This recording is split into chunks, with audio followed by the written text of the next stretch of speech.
Ako ni basahon mga igsoon.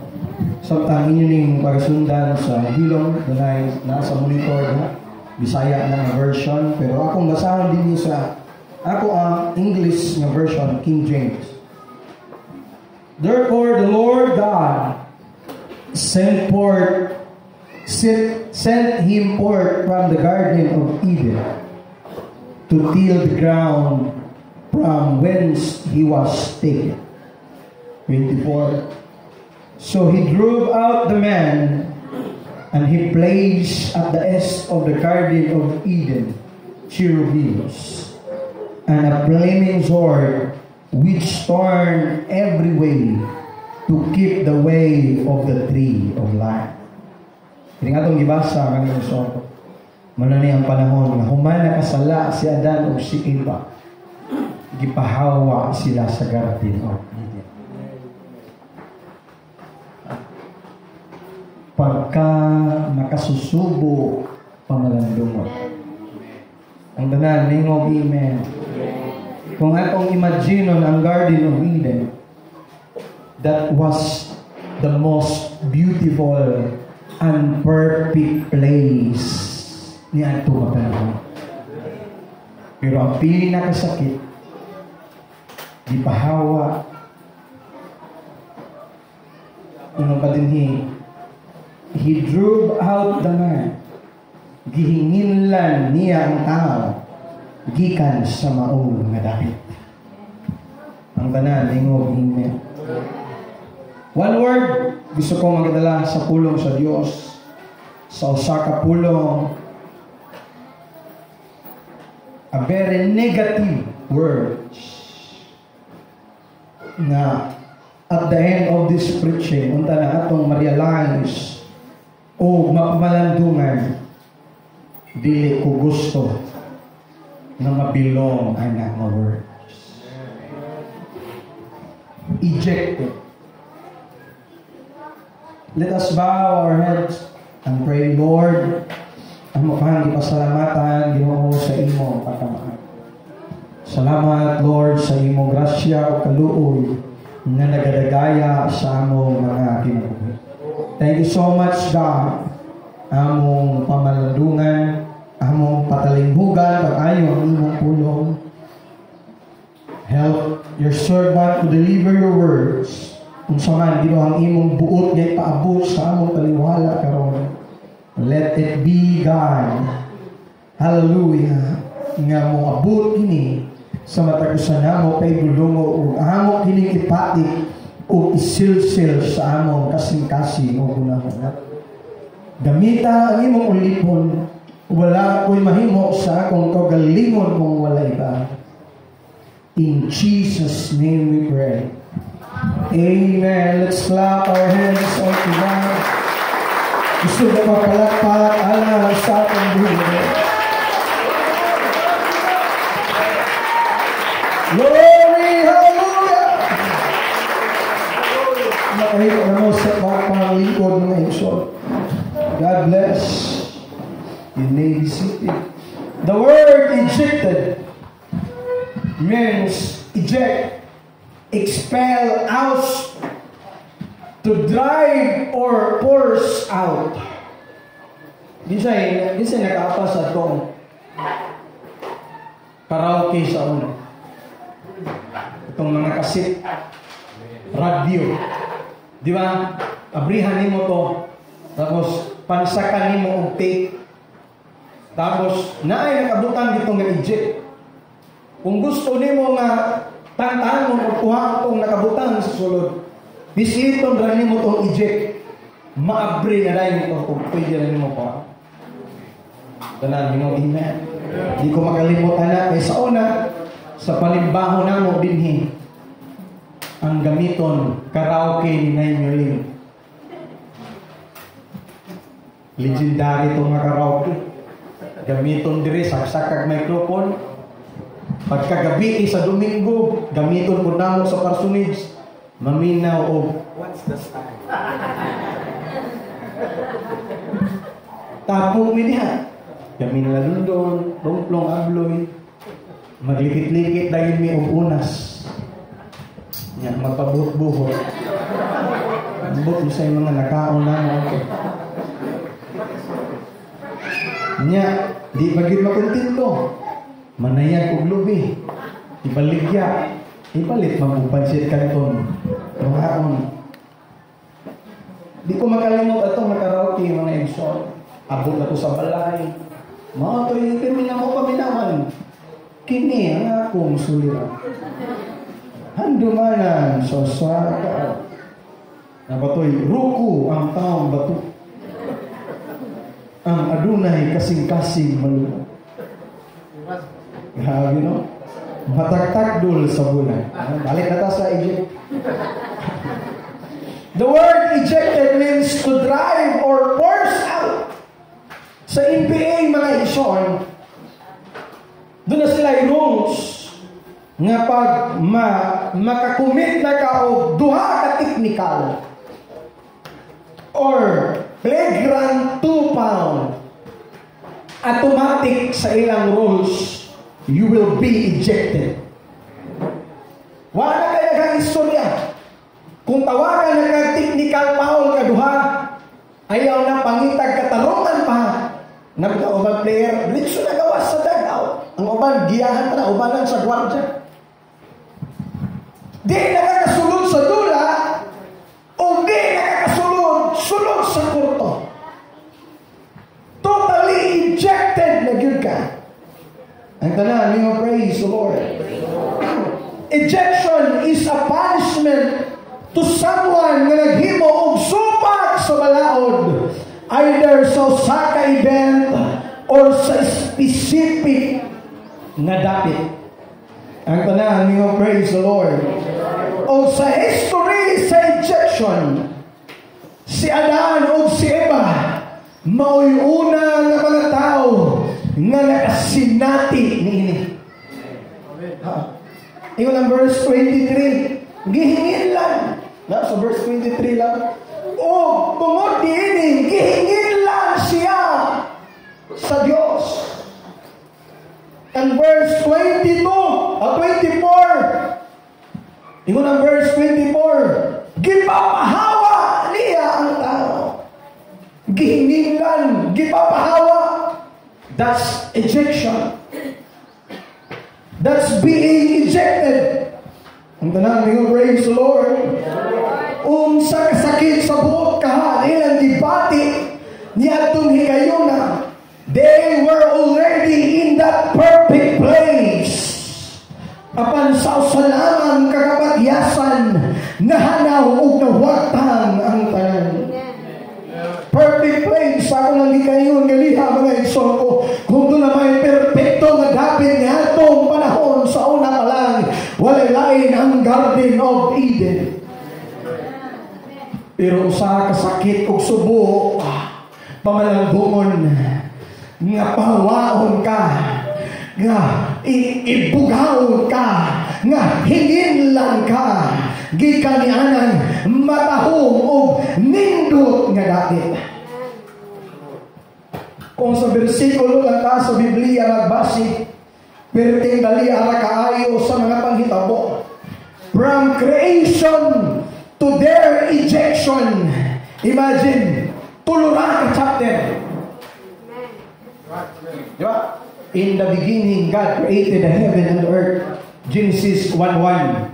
Pero sa atong ibasa, Genesis chapter 3 verse 24, busa gipapahawa niya ang tao o gibutang niya sa may silangan sa tanaman sa ilid ang mga kerubin. Wala niya ipahawa. Gipagwardiyahan pagyud niya ang garden. Kay basig mo balik ko niya. Hello? Iyon na nakapaspas ang maghitabo. Kung kapitulo o bersikulo lang ang atong panahon, ipay pakayo silang duha sa katahom o sa kanindot sa mga binuhat sa Diyos nga ilang nasaksihan o nasinatian apan sa lamang nagabakyasan na pag-o na usamang dagan sa ilang kinabuhi. Kini nagpamatod lamang na seryoso gayon ang Diyos sa iyang mga pulong. Kung unsang gidili sa Diyos, gidili yun na. Kung unsang sukwahin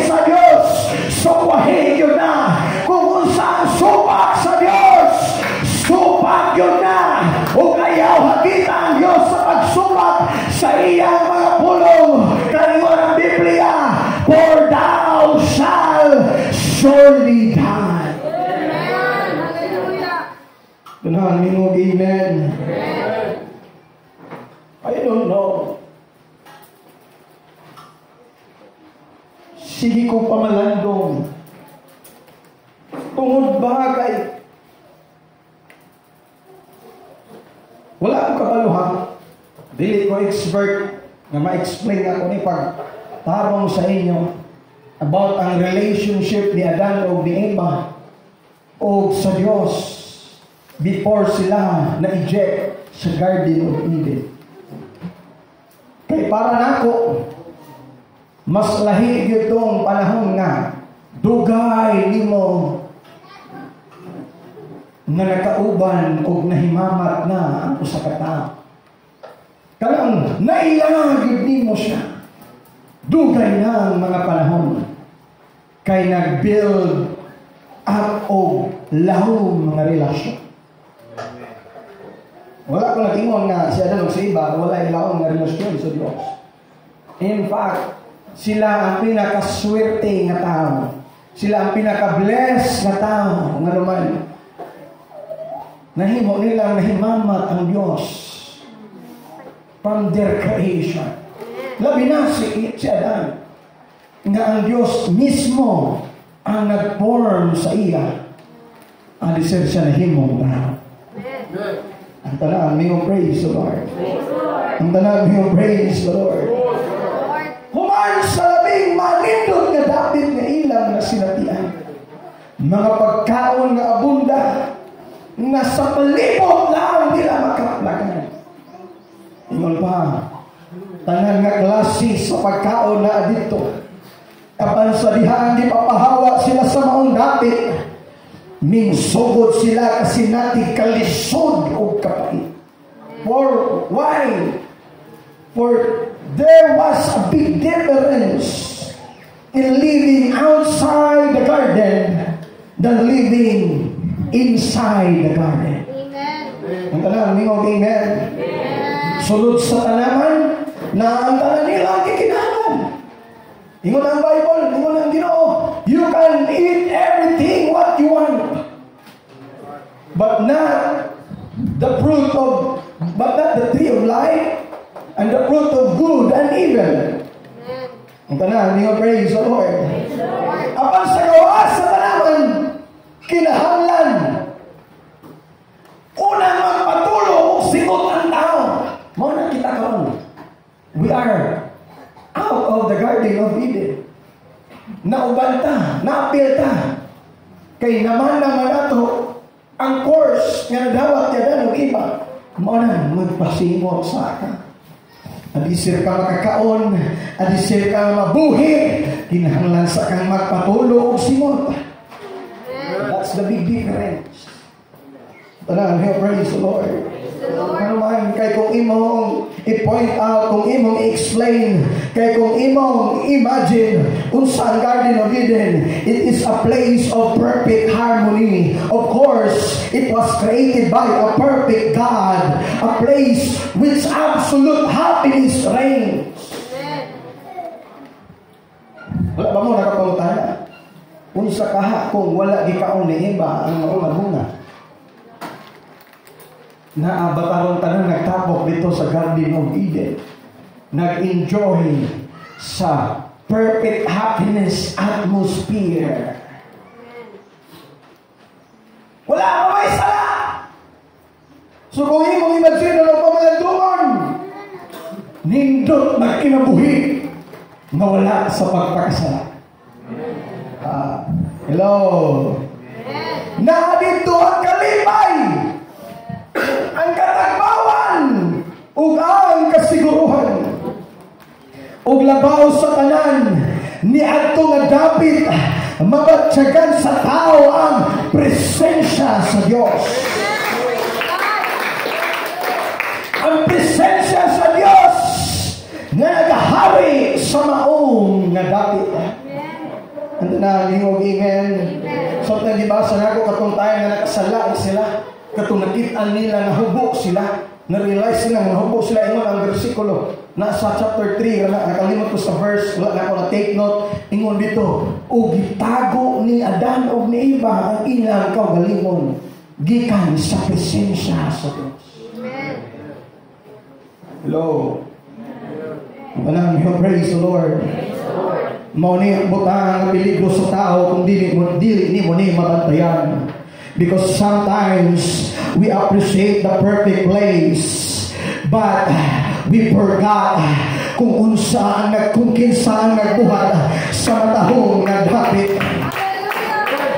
We long after the blessings, but we forgot the one who blessed us.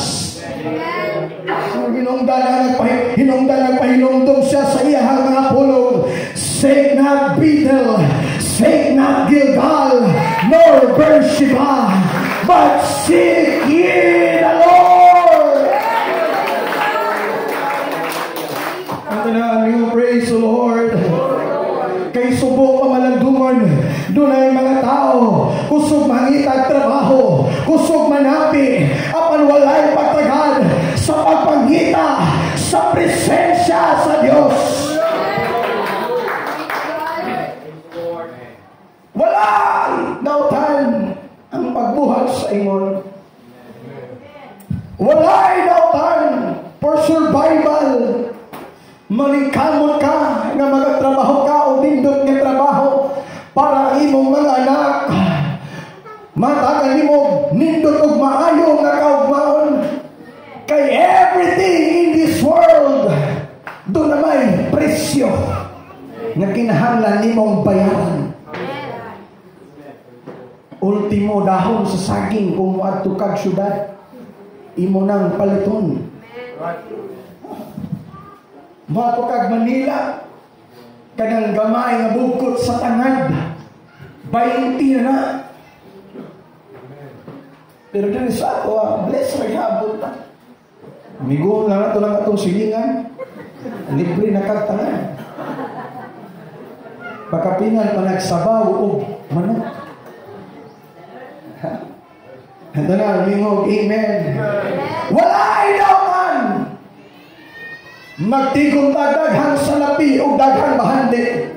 Pero imo ni Kristo ang dautan. Kung bahandianon ka ni ining kalibutan, apan makaluluoy ka atubangan sa Diyos. Oh, come on. Ang una natong tigumon o una natong tinguhaon, mga bahandi o mga butang nga alang sa himayaan sa atong buhi ng Diyos. And all these things shall be added unto you. Ito na, praise the Lord. Maulay pili na kadakong butang na nawala sa tao. So dihang di papahawa na sila sa mga dapit. They lost the presence of God. Ito na, praise the Lord. Sabi ninyo, what makes the Garden of Eden beautiful and perfect place? Dili ang mga kumplito na prutas. Namatod pa ni Pastor Rick sa iyang opinion, hinog na tanan. Dili ang mga nindot ng mga tanong nga gibutang dito sa perfect and master gardener na mao ang Diyos. Kundi ang nakapanindot sa tanaman sa garden, ang kuliboy, ang presensya sa Diyos.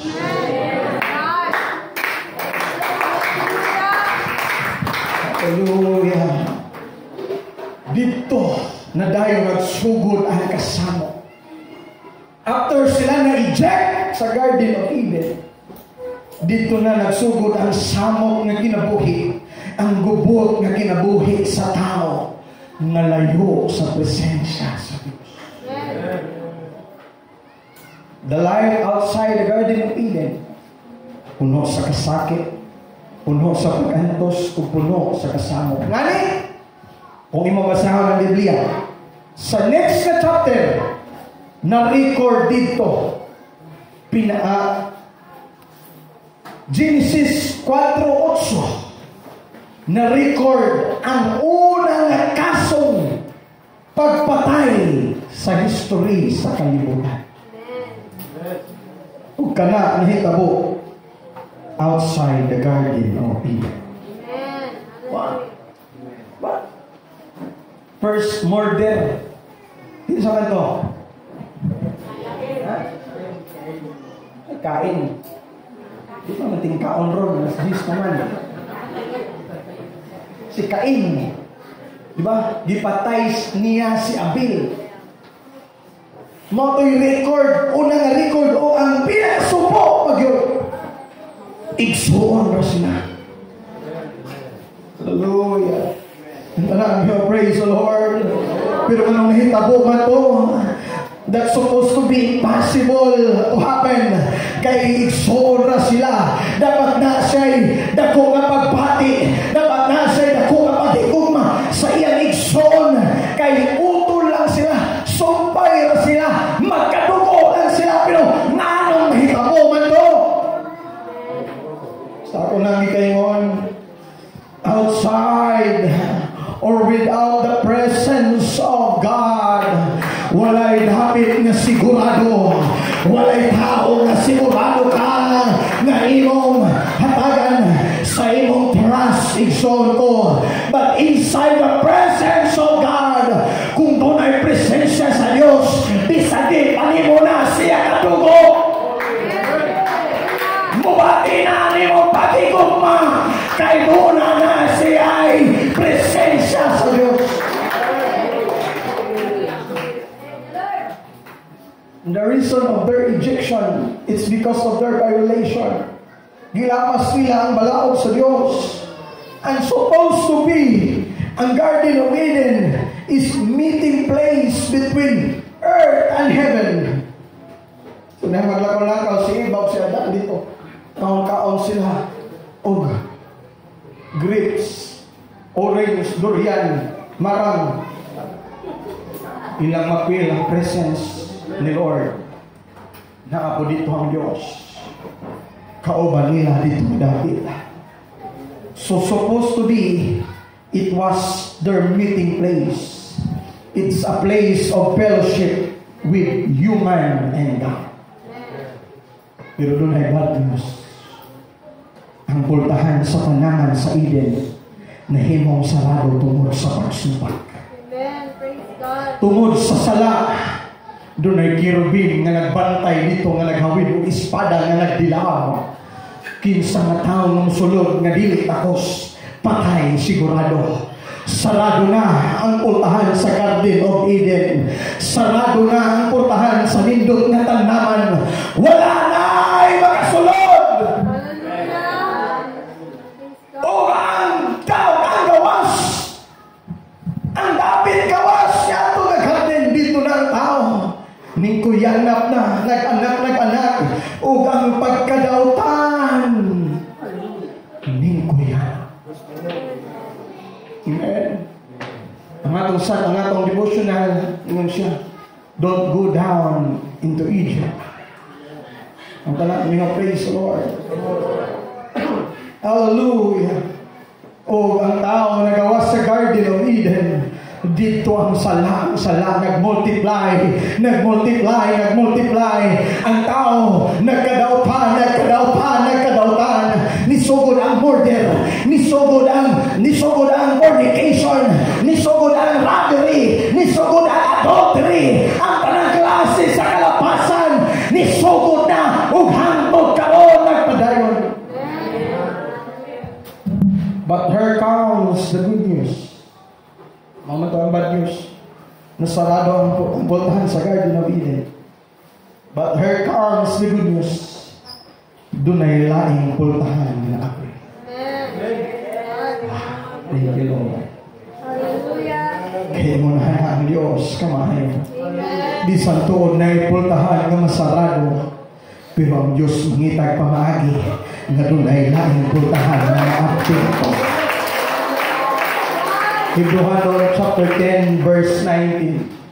Mga igsoon, sanlit may pagsalig man kita sa pagsulod sa dapit nga bala. Mao ni ang lain nga pultahan nga naable. Hello. So di ba nasalado ang Garden of Eden tungod sa kalapasan. Pero salamat sa dugo ni Ginoong Jesucristo. Salamat! Pinaagi sa dugo ni Jesus nga tungod din dunay laing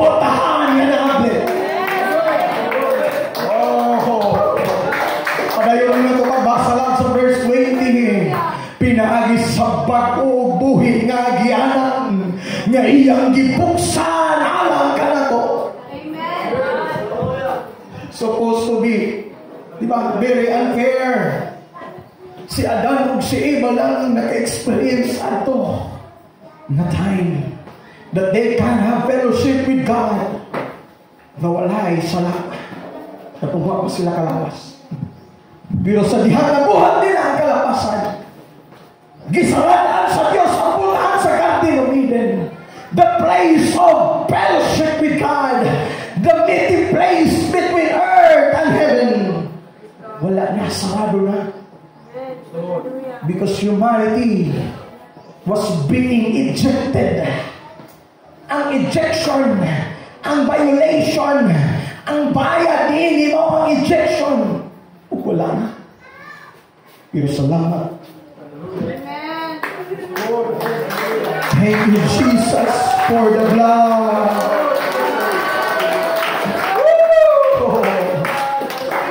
Pinagi sa pagbubuhi na gianan nga iyang ibuksan alat kanato. That's the reason why he said, I am the way, the truth, and the life. No man cometh into the Father but by me. Wala sa atong mga igsoon nga naas kalapasan, sa atong mga igsoon nga naghapos karon sa bisyo sa kasalanan, I will truly say it to you na diha ang Kristo na kay katawasan.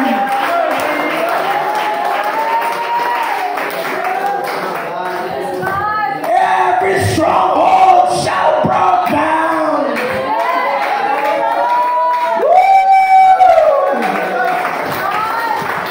Muna lang yung pagko, wala na kayo mahimo. You will dominate. Nadumina na ka sa kalapasan. Nadumina na ka sa imong bisyo. Dili natin noon. The devil is a liar.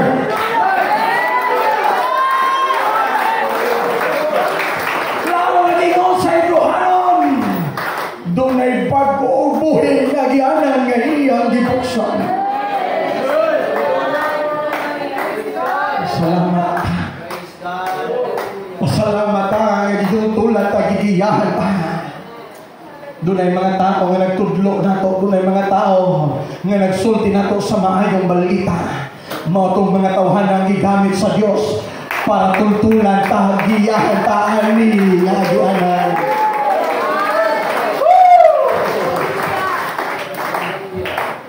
Nga sa ato pa pinahagi sa iyang lawas.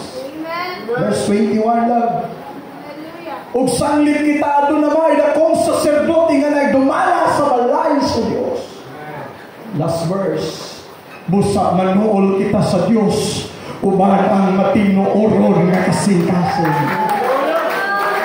Himpit pinasaligan sa pagtuo sa masabsa na sabligan ng atong kasing-kasing ngadto pagkahimlog gikan sa dautan nga kaisipan ug ang atong mga lawas naligo sa malinis na tubig.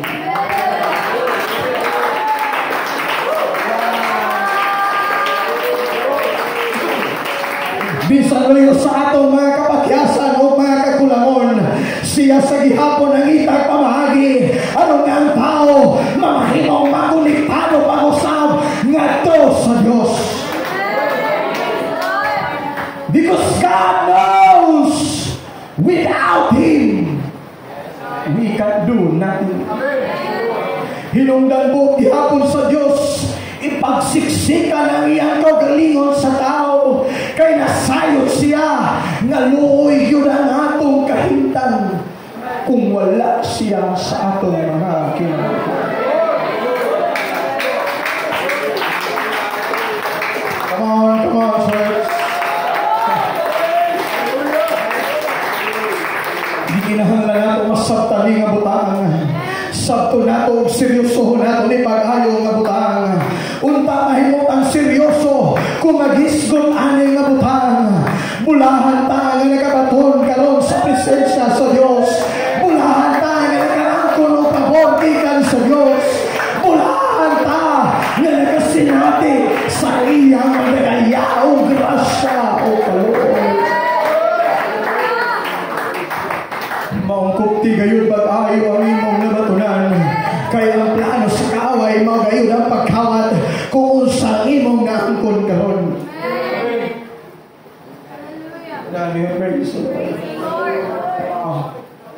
In spite of the door closed, Jesus made a way. I am the way. I am the way, the truth, and the life. Oh, hallelujah, hallelujah. Let's exalt the name of Jesus. Kung ba ang atong bayo, ang atong magamon, maghatagtag ako magpasalamat, diha ang Diyos, diha sa Diyos, diha ang Ginoong Jesucristo, Lord. Thank you for your blood. Thank you for your blood. Na naghimog dalan, na naghimog pulkahan sa presensya sa Diyos. Manang, but na akong auhugon ang panahon nga naadilikan. Undang na sa pagbuhat sa mga butang nga makapalayo kanimo sa presensya sa Diyos. Undang na sa pagbuhat sa mga butang nga maghatod ka nato sa kalaglagan. Kay mao ni ang hatong pamalandungan pag-ayo. Kay dili ang Diyos mo'y mahimong alkansi sa panahon nga taligdan siya o tao. Kay dili ang Diyos mo'y mahimong alkansi sa dihang mas piliyo sa tao ang pagbuhat sa kalapasan, inaay ang pagtukan sa iyang kabubuton. E sa pagkatinood lang, kita lang yun ang alkansi o wala na ilain pa. Ikaw o ako yun ang alkansi kung dili tamang tinarong, kung dili tamang matinodanon.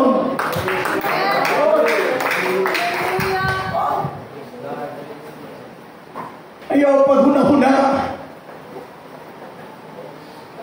Ayaw paghuna-huna nga ginansyado ka. Nawa ka ni Simba. Kay nanginabuhi ka o na double pay ka. Ayaw paghuna-huna.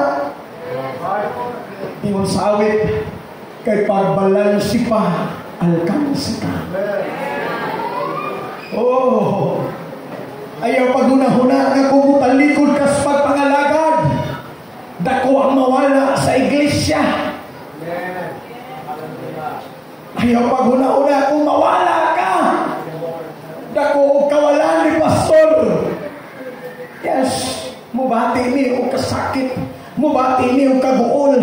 Sa dihan doon ay mawala. Sa dihan doon ay mutalikod. Pero kanang kasakit, kanang kaguol, wala. Nagpamatod.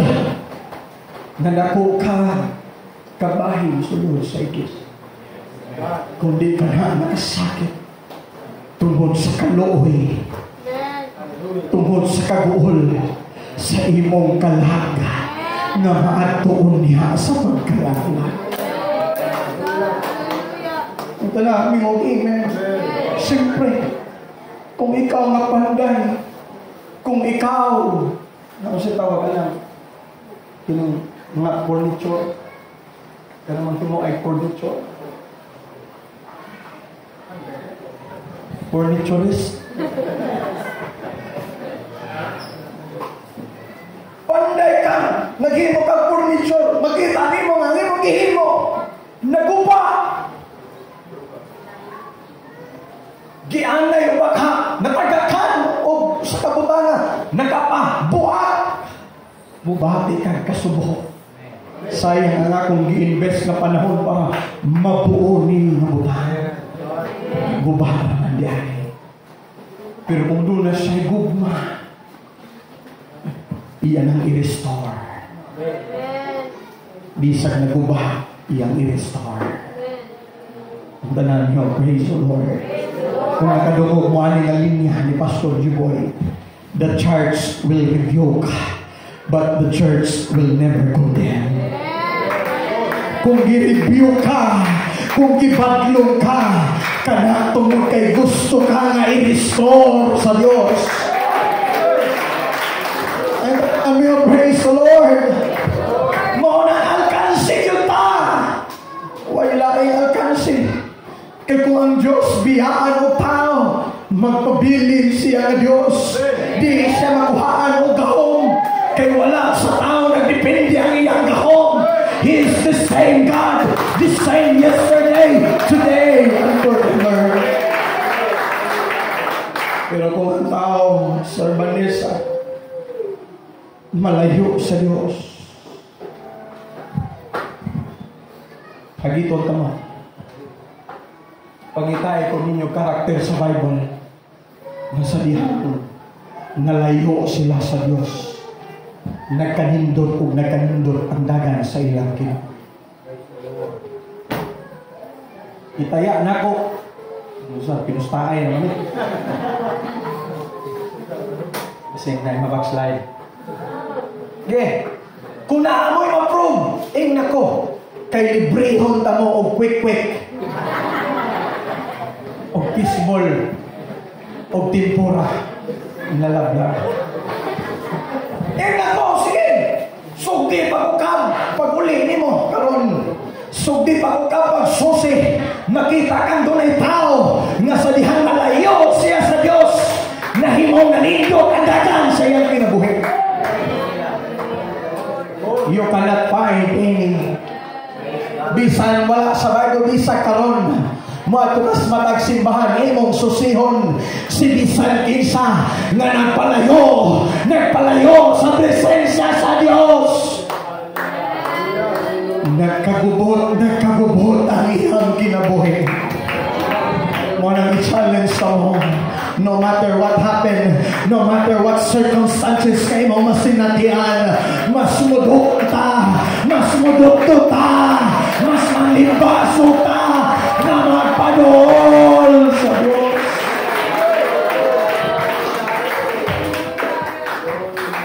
Ayaw pagpadani sa idalit kanimo nga temporaryong kalipay lamang. Apan ang baylo mao ang walay katapusan kasakitan. Ingon ang Hebrehanon 11:25 lab, statement ni or description ni sa kinabuhi ni Moses. Ingon pa niya nga nagpalabi pahinuon sa pag-antos sa mga pagdagmal kauban sa mga tao sa Diyos kaysa pagpahimulos sa mga labay kalipay sa pagpakasala. Di ba supposed to be si Moses ang next Pharaoh sa Egypt? Pero sa dihang nabati niya ang calling sa Diyos para ipagawas ang Israelites to Egypt, mas gipili niya. Ano pa sa English? Choosing rather to suffer affliction with the people of God. Katong paghiyan niya sa katawhan sa Diyos. Naghatag to grabe nga kasakit ni Moses. Pagkagreklamador, daghang bagyungon, naglabad ang ni Moses. 20 anyos pas Moses, pero 40 anyos nagdagway. Murag makarelate mabuta ni Moses. Pero nung siya mas pilion ako ang mag-antos na mugiya ni inyong katawan. Kaysa enjoy na ako, kaysa ililipay na ako akong kagalingon na mahimong paraon, pero nagkinabuhi sa pagpakasala. Ito namin, praise the Lord. That's why King David acknowledged the importance of God's presence.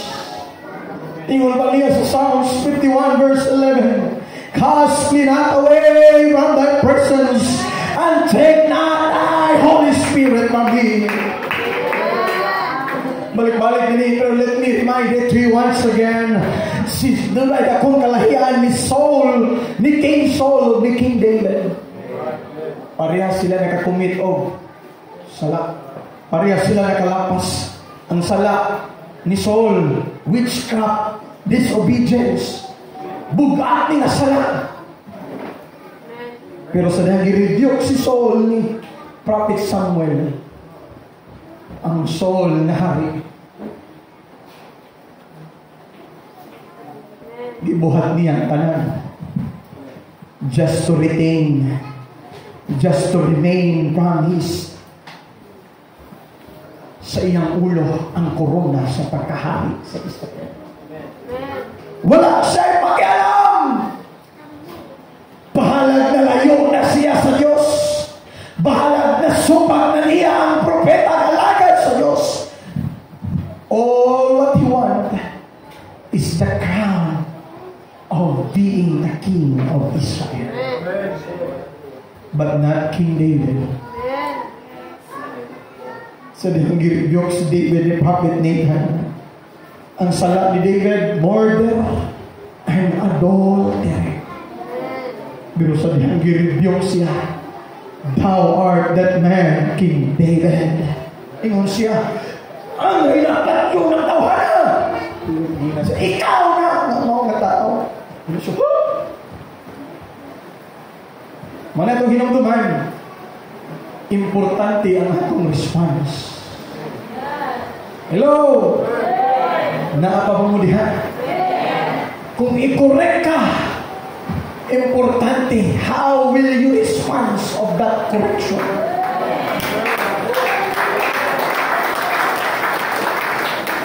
Kung i-review ka, pinaka-importante nga part of pinaka-critical nga part sa ato. Kaya kung masayot tag-response, Brother Darwin, pwede malaglag ang atong kinabuhi. Tanawa si Paul, si Saul, sayop ang iyang response. Amen. Naglong lang siya sa material things.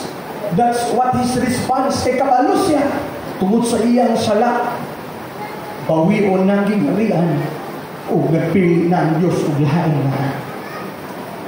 But what if, ang what if, biggest what if? What if King Saul responds correctly? Siguro magpabiling siya hari. Siguro di siya mamatay sa una atong klase na kamatayon. Kaya ganuman, ni-respond siya according to the will of God. Usahay kita, ma-review ta. Usahay kita, masultian ta, maigo as pulong sa Ginoo. Ang atong response, di na dahil ta mapakita sa simbahan. Kinsay alkansi? Si Pastor ba kay nakuhaan siya ang share? Kay wala ka naghahatag o tithes? No! Dili yung kung maghuna-hunaan ang ikson ko. Kung giadnita ka na mubali ka sa pagpanalagad ang akong care. Sabi siya sa plan. Ang akong concern, dili ang imong tithes and offering. Ang akong concern, ang imong kalag, na dili ka malaglag.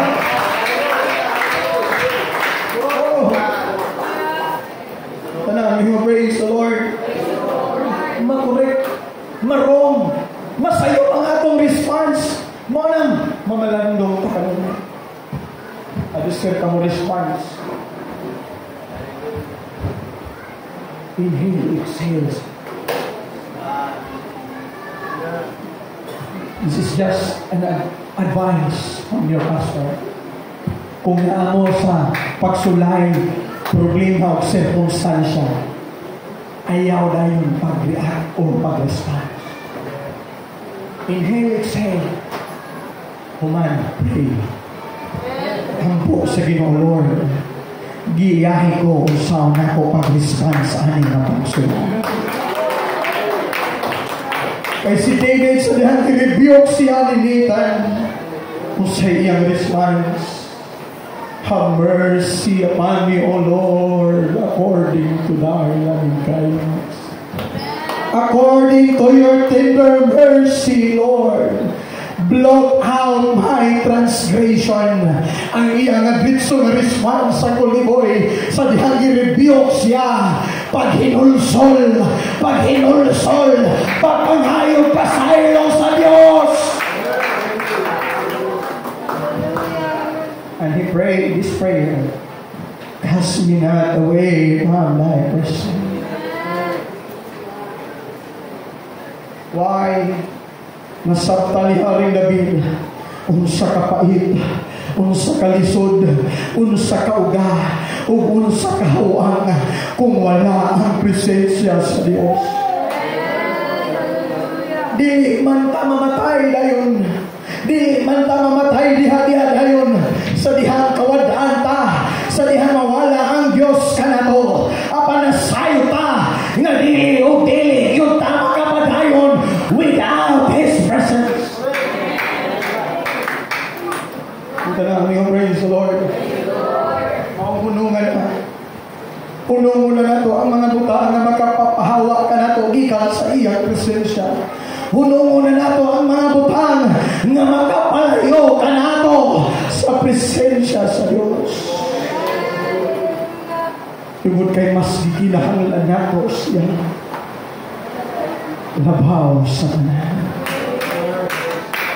Let us all stand.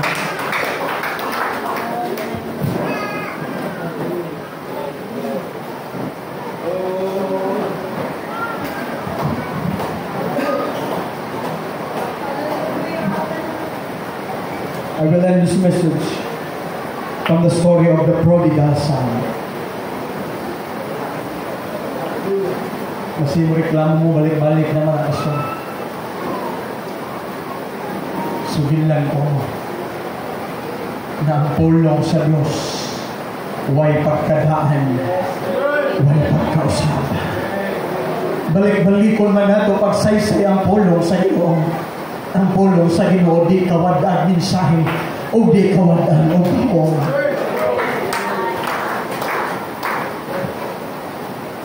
Sa dihang mibiya ang anak, niadto siya sa layo nga dapit. Ingon ang Biblia, into a far country. Dating layo ano. Kabala ba mo sa iyang na-miss niya ang presensya sa iyang amahan. Primero niyang layas, bago pa siya nilayas, wa pa niya ito nabati. Tungod kay naa pa man ng mga butang na naghatag niya kalipay sa temporaryo lang. Take note, just a temporary happiness. Tanawa, ganun kayo temporaryo lang.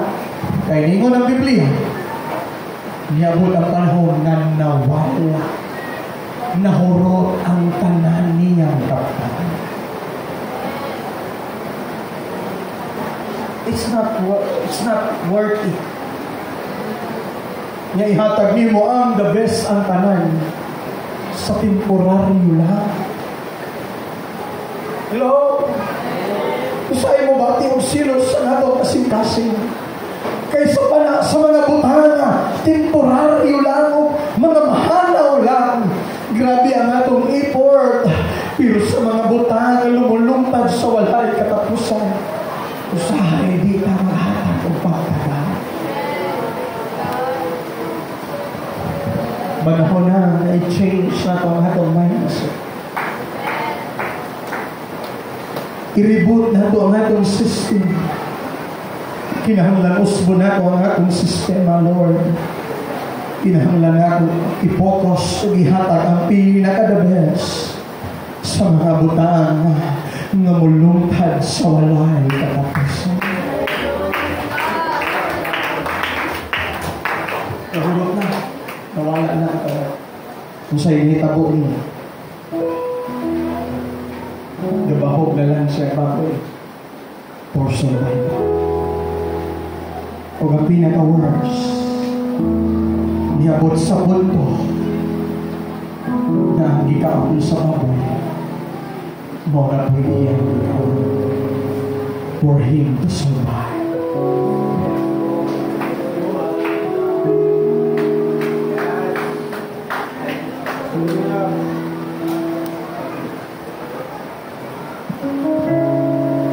Church, the Word of God remind us today,